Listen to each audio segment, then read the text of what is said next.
வணக்கம். சற்று முன் கிடைக்கப்பெற்ற மிக மிக முக்கியமான செய்தி ஒன்று வெளியாகியுள்ளது.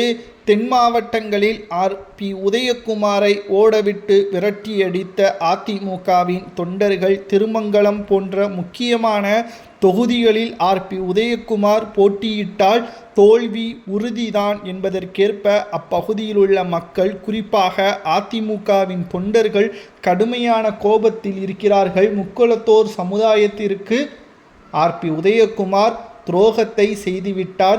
அவர் இனியும் பதவியில் இருக்க கூடாது. அவரை அதிமுகவில் உயர் பதவியான துணைத் தலைவர், எதிர்க்கட்சி துணைத் தலைவர் பதவியில் அமர வைத்தது எடப்பாடி எதற்காக தெரியுமா? ஓபிஎஸ்ஸின் இடத்தை நிரப்புவதற்கும் தென் மாவட்டத்தின் முக்குளத்தூர் சமுதாயத்தின் ஆதரவுகளை பெறுவதற்கும் தான். ஆனால் எடப்பாடியின் விசுவாசியாக ஆர்பி உதயகுமார் இருக்கலாம். ஆனால் முக்குளத்தோரின் ஆதரவு ஆர்பி உதயகுமாருக்கோ எடப்பாடிக்கோ கிடையாது. ஓபிஎஸ் திமுகவில் இணைந்தது மற்ற கட்சியில் இணைந்தால் அவர் கருவேப்பிலை கொத்தமல்லியாகத்தான் பயன்படுத்துவார்கள். ஆனால் திமுகவில் இணைந்ததற்கு பிறகு துணை பொதுச் செயலாளர் பதவியும், திமுக ஆட்சிக்கு அமைந்தால் சபாநாயகர் பதவியும், எங்களுக்கான உரிய அங்கீகாரத்தையும் ஓபிஎஸ் அவர்கள் பெற்றுத் தருவார் என்ற ஒப்புதல் மூலமாகத்தான் திமுகவில் ஓபிஎஸ் அவர்கள் இணைந்துள்ளார். போடி போன்ற தொகுதிகளில் போட்டியிட திட்டமிட்டுள்ளார்.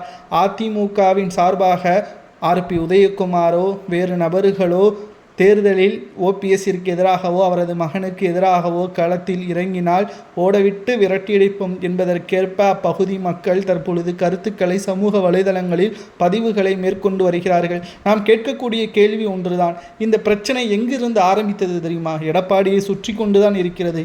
ஒற்றுமையாக இருந்த அதிமுகவை தங்களது சமுதாயத்திற்கு ஆதரவாகவும் குடும்ப உறுப்பினர்களுக்கு ஆதரவாகவும் எடப்பாடி முதலில் அடிக்கலை நாட்டினார். அங்கிருந்து தான் இவ்வளவு பெரிய பிரச்சனை உருவாகியது. எடப்பாடி பழனிசாமி அவர்களால் தான் அதிமுக சிதைந்தது.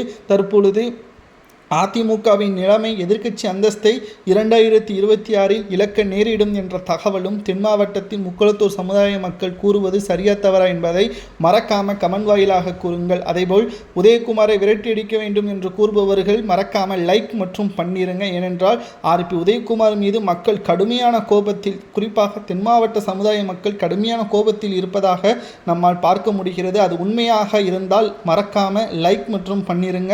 எடப்பாடி பழனிசாமி அவர்கள் முதல்வராக பொறுப்பேற்றால் முக்குளத்தோர் சமுதாயத்திற்கு இடஒதுக்கீடு அதிகரிப்பதாகவும் தெரிவித்திருந்தார். இது அவரது ஆட்சியின் பொழுதே செய்திருந்திருக்கலாம். ஆனால் அப்பொழுது துரோகம் செய்து இப்பொழுது நிலைநாட்ட பார்க்கிறாரா?